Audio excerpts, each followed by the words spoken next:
I watched this. I looked at the statistics on every one of those candidates, and those little boys had some great discipline.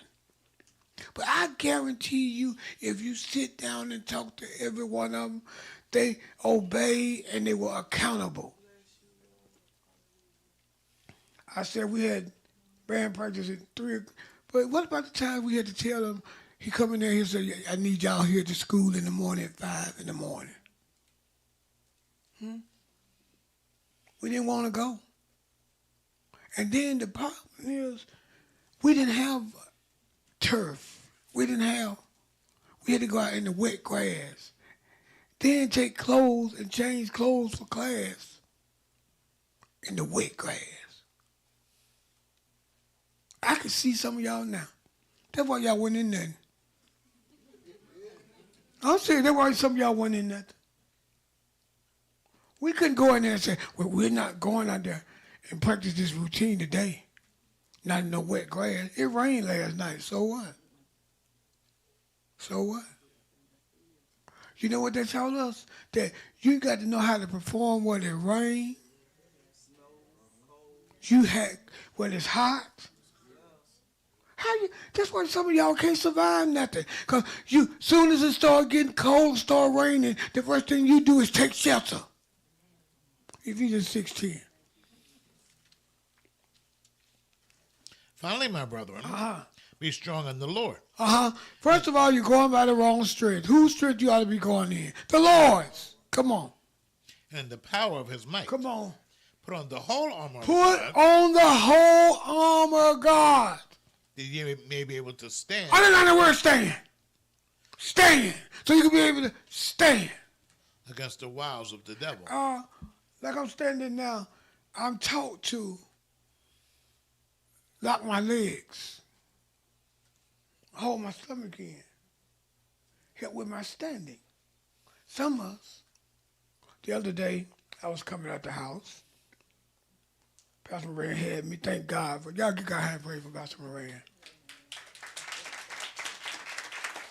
I was getting ready to step down. I usually grab hold to the side of my house and step down with my cane.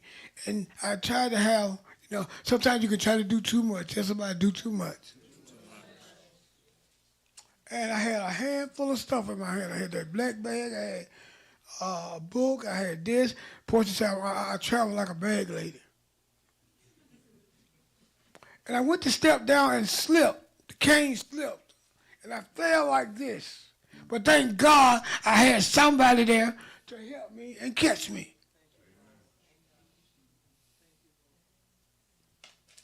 So yesterday when we left the house, I don't think she noticed I was very careful. But then she told me, said, Dad, you know what you're doing? You're standing away from the wall when you should lean back toward the wall. But I said, baby, I had a handful of stuff in my hand. See? And let me tell you the danger of when you try to be independent of God and others. You put a load on yourself. Jesus sent them out 2 by 2s. He didn't send them out 1 by 1. Come on. You may be able to stand against the wiles of the devil. She said you could be, everybody say stand. Stand. My message this morning, put it on there. Write this down.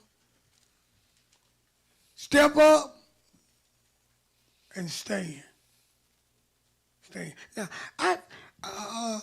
I was looking over something. 2 things that I looked again, and I got to keep referring to what I saw last night. I saw courage. Give me Joshua chapter 1. Courage. Everybody say courage. It takes courage to stand. It takes courage to stand. Because even for you to speak up, it takes courage to speak up. Look at somebody say courage. Joshua chapter 1, verse, give me 8. What did it say? This book of the law shall not depart out of thy mouth. But thou shalt meditate therein. Meditate day in and day out. You should be in that word. We need to learn how to take a stand for the word. What you mean, Bishop? How can I take a stand? First of all, you can take a stand for the word and live morally. Right. Desire to do right. Now, you're around all these young people, and you're teaching them how to rebel, but then you want them to do what? You want them to obey you?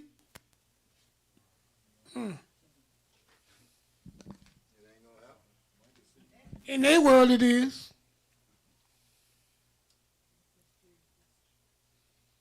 Come on, read. Help us, Jesus. Come on.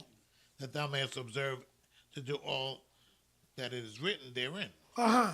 But then thou shalt make thy way prosperous. Then thou shalt make thy way prosperous when you what? Take a stand for the word. Stand on the word. Believe the word. Talk the word. Live the word. The word. Live the word. Come on. Then thou shalt have good success. Then shall you be successful. You trying everything else. Come on. Have I not commanded thee? Have not I commanded thee? Now, a commandment is not an option.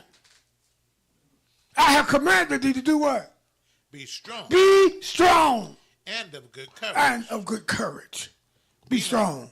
Tap your neighbor and say, be strong, be strong. You know, it's funny how we holler healing and deliverance, but we won't stand on our healing. We won't stand. I can't recall the time, and maybe I get corrected for this, that when I was in either class, in my training for ministry and everything, did I ever challenge my teacher, like some of you.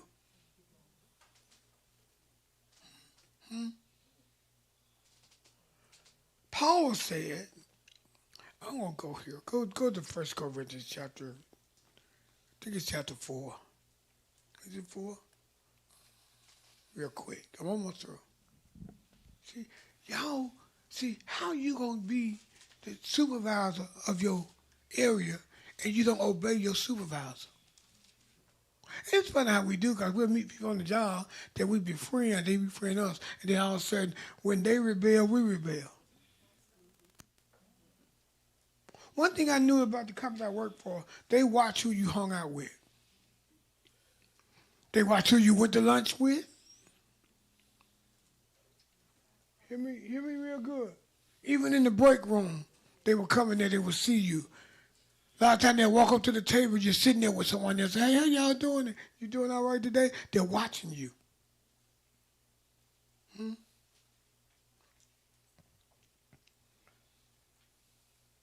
When I was working at Phipps Plaza, my wife was working at Gwinnett store.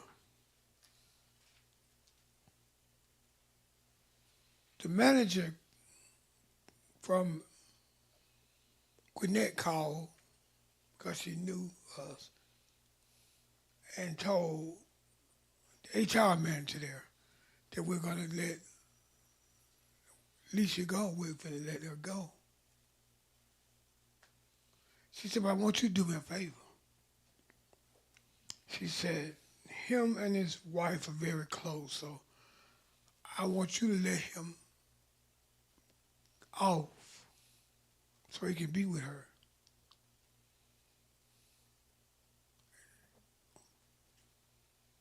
Because I know it's going to be devastating. So when I went to work that day, clocked in, got ready to clock out, Sherry called me upstairs and said, could you come up, Stephen? She told me what was going on. That's okay. She said, Patty said she wants you at home